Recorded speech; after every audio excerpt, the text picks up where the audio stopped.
Sir मैं जब आपकी जर्नी के बारे में जस्ट गोइंग थ्रू मुझे पता चला कि आप सीए भी हैं, प्लस आपने बैंक लाइक यस बैंक में भी काम करा है, इंडसइंड में भी काम करा है। तो सप्लाई चेन से जुड़ा हुआ मेरा अगला सवाल है कि आप की नज़र में एमएसएमई की क्या अहमियत है considering 2025 and the future, plus जो इंडिया में एमएसएमई होना और उसमें क्या क्या चैलेंजेस हैं, अगर आप उस पर थोड़ा सा you can throw some lights. As far as जो एमएसएमई की अहमियत का सवाल है, ये कभी भी ओवर इम्फेसाइज नहीं किया जाता है, ये जेन्युइन है। और ये जेन्युइन इस तरह से है, मैं आपको ये बताऊं कि 30% of India GDP is contributed by India's MSMEs. Similarly I think if my numbers are correct, 5 से 6 करोड़ लोग एमएसएमई में जुटे हुए हैं इंडिया में जी, ठीक है। Plus 40% of our exports, around 40% of our exports are contributed by MSMEs. तो ये नंबर्स काफ़ी हैं, मतलब इस चीज़ को दर्शाने के लिए कि इंडिया का जो एमएसएमई है वो कितना इंपॉर्टेंट है देश की तरक्की के लिए। नमस्कार दोस्तों, वेलकम टू एमएसएमई टुडे। आज से हम एक नई पॉडकास्ट सीरीज स्टार्ट कर रहे हैं जिसमें कि हम एमएसएमई से जुड़े लोगों को इनवाइट करेंगे जो कि एमएसएमई सेक्टर को समझते हैं, उनके चैलेंजेस को फील करते हैं और उनके लिए सॉल्यूशन लेकर आते हैं। आज हम उनसे बात करेंगे उनके 3 डिकेड्स के एक्सपीरियंस एंड जर्नी के बारे में। तो बिना वक्त गवाए मिलते हैं क्विक कैश फ्लो कैपिटल के co-founder एंड CEO आलोक केरियरी से। Welcome to the podcast Alok sir, we are very fortunate to having you here. सबसे पहले हम आपकी जर्नी के बारे में जानना चाहते हैं कि कैसे आप सप्लाई चेन इंडस्ट्री में आए, कैसे आपने बिजनेसेस को ग्रो किया। तो सारे पॉडकास्ट से स्टार्टिंग हम यहाँ पे शुरू करना चाहेंगे। Thank you so much, pleasure to be here. So actually I started my journey on the other side of the table.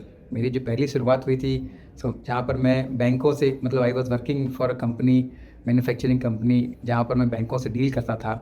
तो वो ज़माना भी हालांकि 30-32 साल पहले का था, एक अलग ज़माना था उस समय जी। जहाँ पर बैंकों, मतलब आज जैसे क्लाइंट्स जो है, मतलब या बैंक जो है क्लाइंट के पीछे भागते हैं, उसका एकदम उल्टा था। जब क्लाइंट जो है बैंकों के पीछे भागते थे तो बैंक को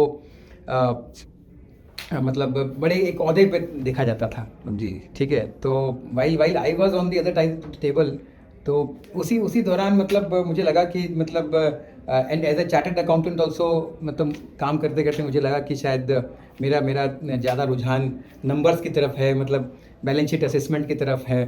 तो बैंकरों से मैं जब मिलता था, राइट, तो उनसे बातें होती थी कैसे वो लोग इवैल्यूएट करते हैं। तो उसी समय मेरा एक इंटरेस्ट डेवलप हुआ कि क्यों ना other side of the table में जाया जाए। तो फिर मुझे एक 3-4 साल काम करने के बाद में मुझे एक अपॉर्चुनिटी मिला एनबीएफसी में काम करने का, श्रेय फाइनेंस की कंपनी। तो वहाँ मुझे पहली दफ़े मौका मिला एक लेंडिंग इंस्टीट्यूशन में काम करने का। और तो वहाँ पर हम लोग एसेट बैक्ड फाइनेंसिंग करते थे जी, ओके। तो वहाँ पर कई सालों तक काम करने के बाद में, जहाँ मेरा लेंडिंग से पहली दफ़े, मतलब ऐसे देखा जाए तो एज ए लेंडर मेरा एक्सपीरियंस हुआ। और उसके बाद में मुझे एक अपॉर्चुनिटी मिली आईसीआईसी बैंक में काम करने की। तो मुझे एक ऑफ़र आया आईसीआईसी बैंक में काम करने का। मुझे जब डिस्कशन हुआ तो उन्होंने बताया कि ये जो अपॉर्चुनिटी है सप्लाई चेन फाइनेंस डिपार्टमेंट में है, as a head of supply chain finance. तो फ्रैंकली स्पीकिंग आप मुझे पूछो तो उस समय तक मुझे भी नहीं पता था कि सप्लाई चेन फाइनेंसिंग होती भी है क्या, और होती है तो क्या होती है। और इनफैक्ट इंडिया में उस समय, ये 2005 की बात है, इंडिया में उस समय सिर्फ 3 बैंक ही सप्लाई चेन फाइनेंसिंग करते थे, स्टैंडर्ड चार्टर्ड बैंक, HSBC और आईसीआईसी बैंक। और ये मुझे ऑफ़र आईसीआईसी बैंक से आया था। तो एज आई सेड कि मुझे भी पता नहीं था कि ये होता क्या है। और मेरे हिसाब से ज़्यादातर बैंकर्स नहीं जानते थे कि सप्लाई चेन फाइनेंसिंग क्या होता है। इनफैक्ट मैं आपको अगर बताऊं तो आज भी बहुत सारे बैंकर्स नहीं जानते हैं, बैंक में काम करते हुए, कि सप्लाई चेन फाइनेंसिंग क्या प्रोडक्ट है जी। So it was a foreign concept, मतलब ये जो प्रोडक्ट आया था, मतलब यूरोप से और अमेरिका से ही आया था। स्टैंडर्ड चार्ट ने और HSBC ने ही इंट्रोड्यूस किया था इंडिया में इस प्रोडक्ट को। तो कुछ सालों बाद मुझे काम करने के बाद में, सप्लाई चेन फाइनेंस करने के बाद में, एक्चुअली काम करने के बाद में मुझे लगा कि ये एक जेन्युइनली मतलब इंडिया का जो मेन प्रॉब्लम है जो एमएसएमई फाइनेंसिंग का, राइट। सप्लाई चेन फाइनेंस ऐसा एक प्रोडक्ट है जो कि इंडिया का जो एमएसएमई फाइनेंसिंग का जो प्रॉब्लम है इसको जेन्युइनली सॉल्व कर सकता है, ठीक है। तो वो मुझे एक अंदर से आ गया कि नहीं भाई, मुझे इस प्रोडक्ट को मतलब प्रमोट करना चाहिए, ओके। और मुझे एक अंदर से भी लगा कि मैं एक वैसे भी मैं एक देशभक्त आदमी हूँ, तो मुझे लगता है कि मतलब भारत देश में इतना अपॉर्चुनिटीज़ है, ठीक है। और एक मुझे लगा कि ये एक प्रोडक्ट है जिसको हम लोग पुश करके और ज़्यादा मतलब पॉपुलराइज करके बहुत हद तक इंडिया की जो एमएसएमई फाइनेंसिंग की जो प्रॉब्लम है इसको हम लोग रिजॉल्व कर सकते हैं। तो that is what actually motivated me to actually do further work in this particular sector. Even though मैंने तो बैंकिंग के सारे प्रोडक्ट्स में करीब लेंडिंग के सारे प्रोडक्ट्स में काम किया हुआ है, including supply chain finance, but ये प्रोडक्ट जो है मुझे actually this very close to my heart, क्योंकि इट सॉल्व्स हमारे देश की एक बहुत बड़ी प्रॉब्लम को सॉल्व करता है, जिसको सॉल्व करने से देश में बहुत ज़्यादा तरक्की हो सकती है। बिल्कुल सर, मैं जब आपकी जर्नी के बारे में I was just going through, मुझे पता चला कि आप सीए भी हैं, प्लस आपने बैंक्स लाइक यस बैंक में भी काम करा है, इंडसइंड में भी काम करा है। तो सप्लाई चेन से जुड़ा हुआ मेरा अगला सवाल है कि आप के नज़र में एमएसएमई की क्या अहमियत है considering 2025 and the future, plus जो इंडिया में एमएसएमई होना और उसमें क्या क्या चैलेंजेस हैं, अगर आप उस पर थोड़ा सा if you can throw some lights तो काफ़ी अच्छा रहेगा सर। एज फार एज जो एमएसएमई की अहमियत का सवाल है, ये कभी भी ओवर एम्फेसाइज नहीं किया जाता है, ये जेन्युइन है।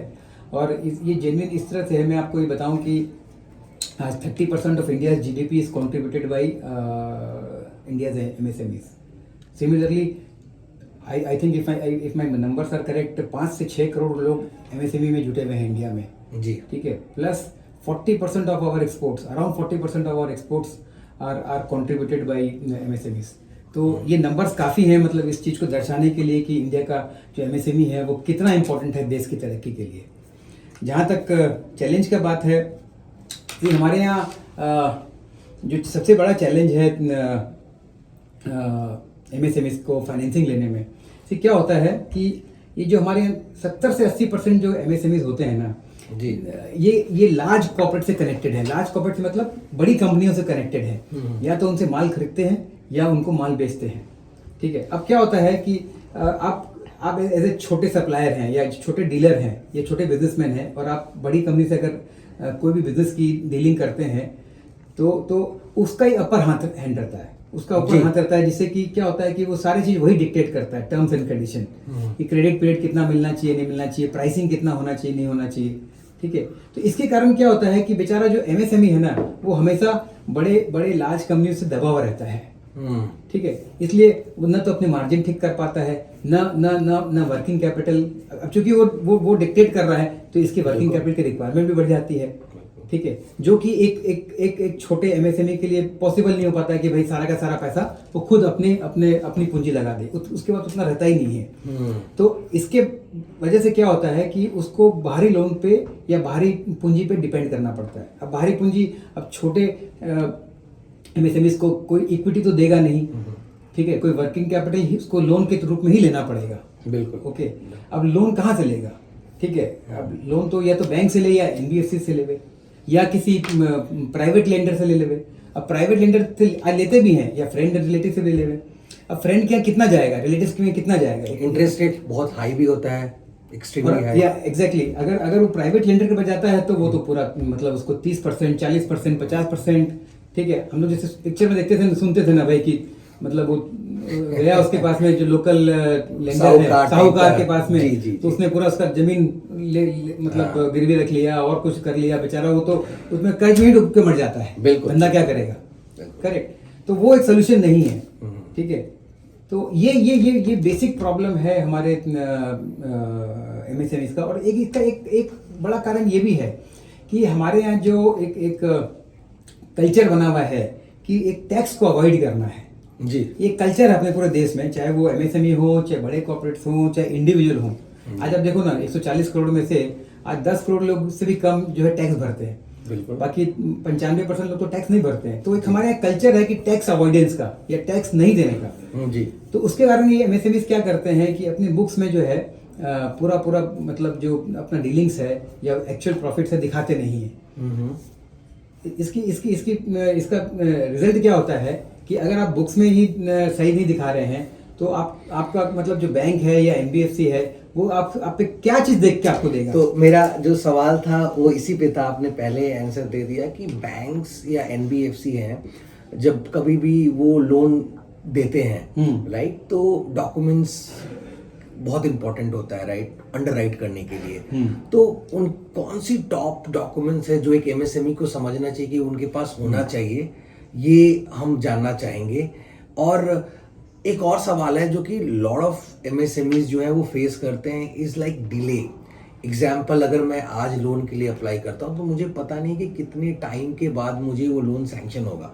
तो मैं चाहूँगा कि सर ये दोनों सवाल पे अगर आप आपका काफी अच्छा सवाल है। और ये एक्चुअली जो मैं बता रहा था पहले, जो आपका क्वेश्चन था कि क्या चैलेंज है, तो उसका एक बड़ी वजह एक और है जो चैलेंज है कि हमारे एमएसएमईज को पता ही नहीं है। एक्चुअली ये जो आपने क्वेश्चन पूछा ना जी, ये बहुत रेलेवेंट क्वेश्चन है। ये हमारे एमएसएमईज को पता ही नहीं कि हमें क्या करना चाहिए, कैसे करना चाहिए, जिससे कि हमको लोन बराबर मिल सके और फास्टर मिल सके।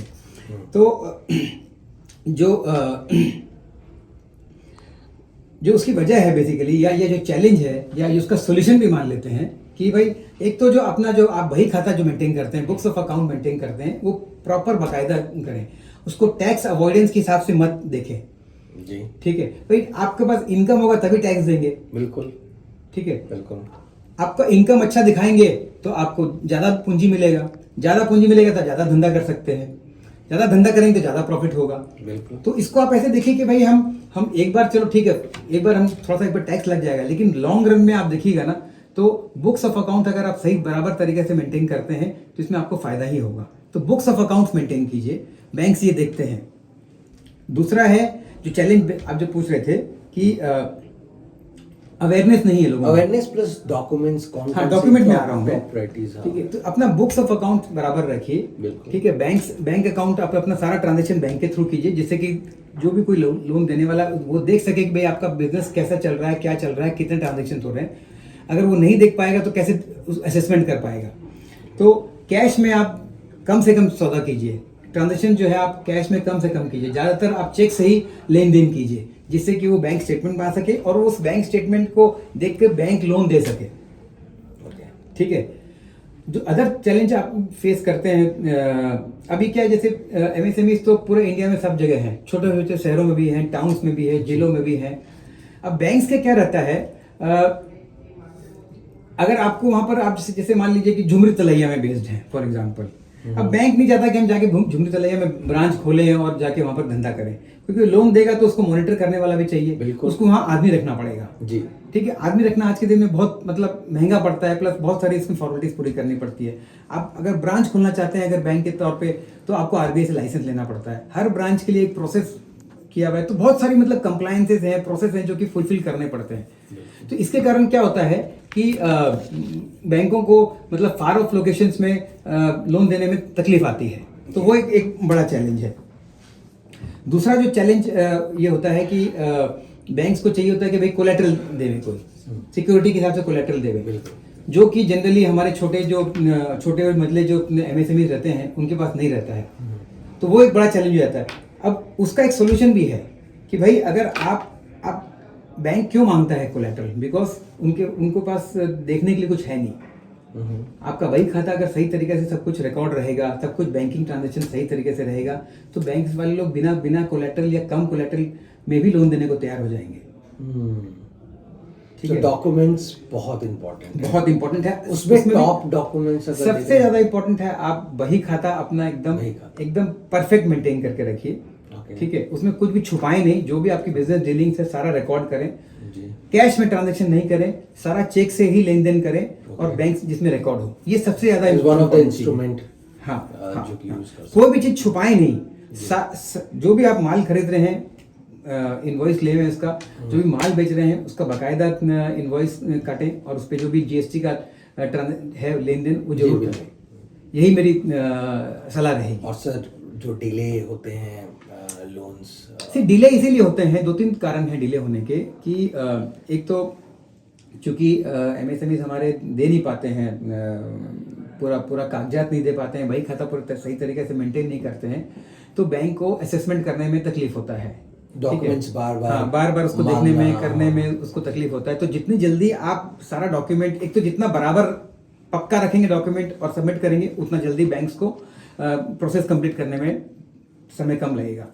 जितना आप ज़्यादा खुल के बात करेंगे सब कुछ, जितना आपका एक्चुअल ट्रांजैक्शन, ट्रांसपेरेंसी, हाँ, तो खुल के जितना आप अपने बही खाता में रिकॉर्ड करेंगे, कैश में रिकॉर्ड नहीं करेंगे, तो बैंक्स को ये करने में आसानी होता है, एक डिसीजन लेने में आसानी होता है कि हम इसको लोन देना है कि नहीं देना है या कितना देना है। बिल्कुल ठीक है। और तीसरी बात है, देखिए मतलब एक जेन्युइन भी है कि भाई बैंक आपको पैसा दे रहा है तो भाई वो ये भी देखता है कि भाई एक तो आरबीआई का रूल्स एंड रेगुलेशन प्रोसेस होता है, तो बैंक्स को उनको फॉलो करना रहता है।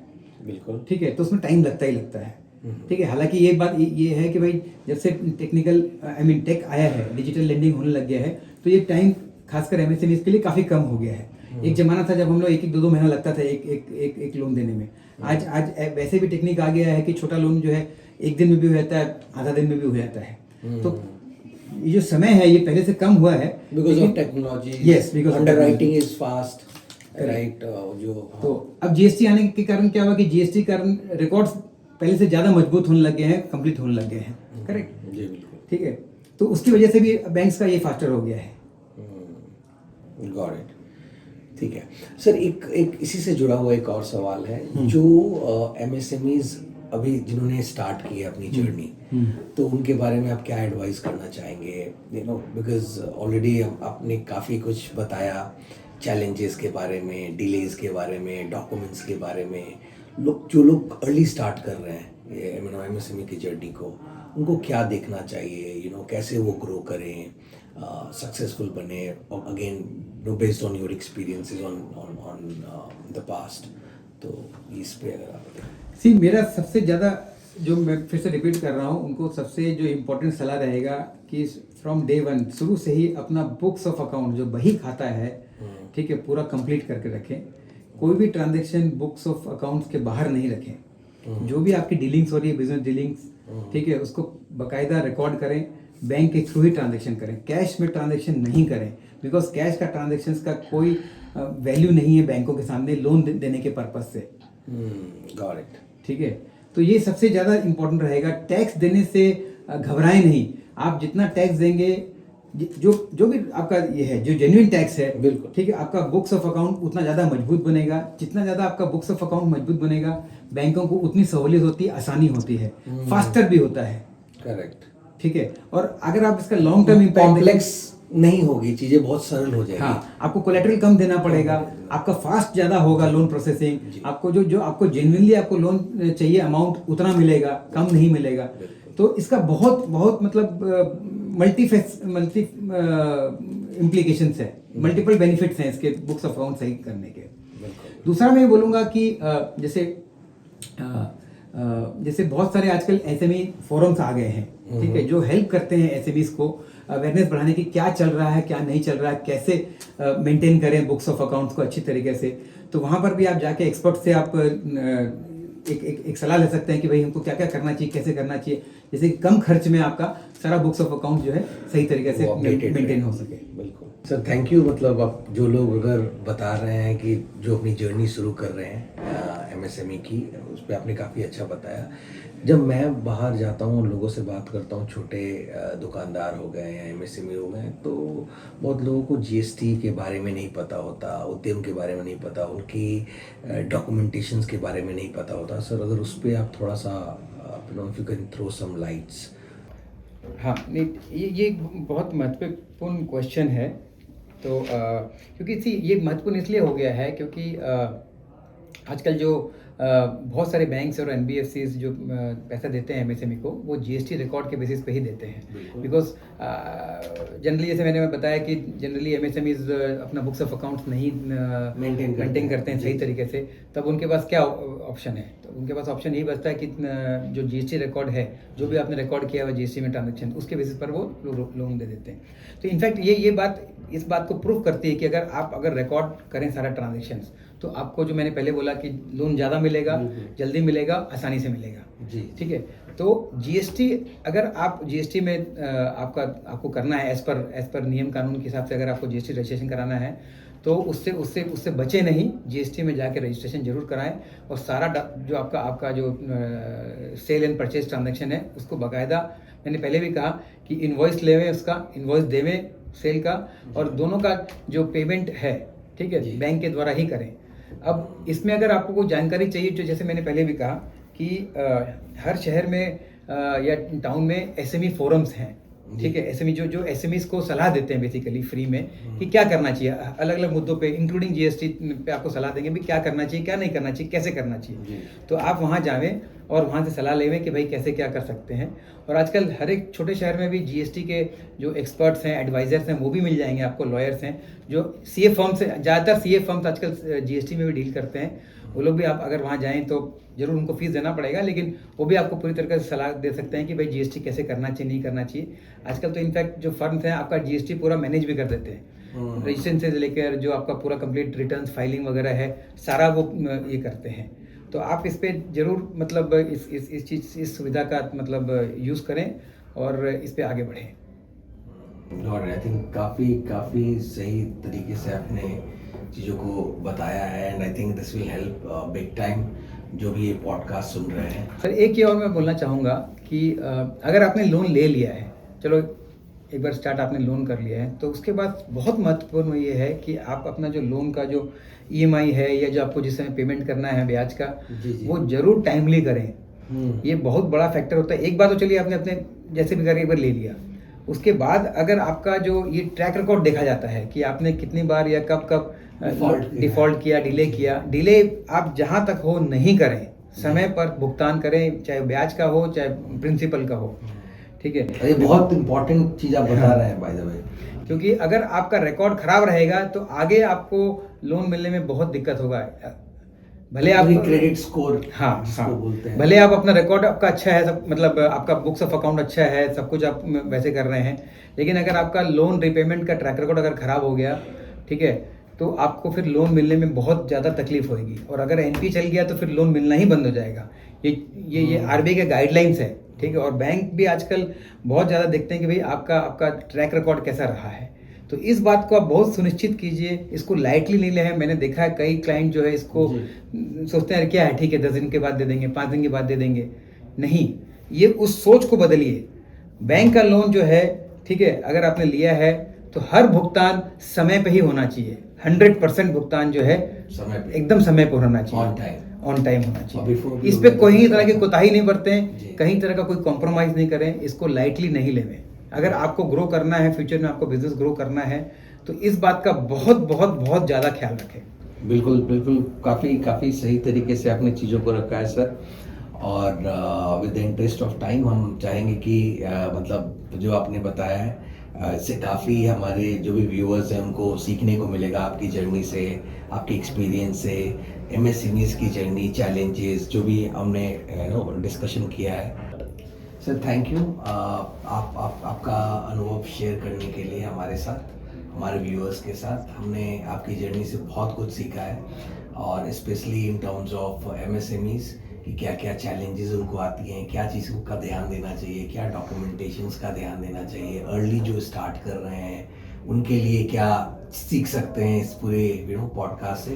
तो आप हमारे पॉडकास्ट में आए sir, thank you so much, और बहुत अच्छा लगा सर आपसे बात करके। Thank you so much Ravi, मुझे भी खुशी हुई कि मैं अपना कुछ एक्सपीरियंस लोगों के साथ शेयर कर सका, और होपफुली हमारे एमएसएमई भाइयों को इसका लाभ मिलेगा। बिल्कुल थैंक यू।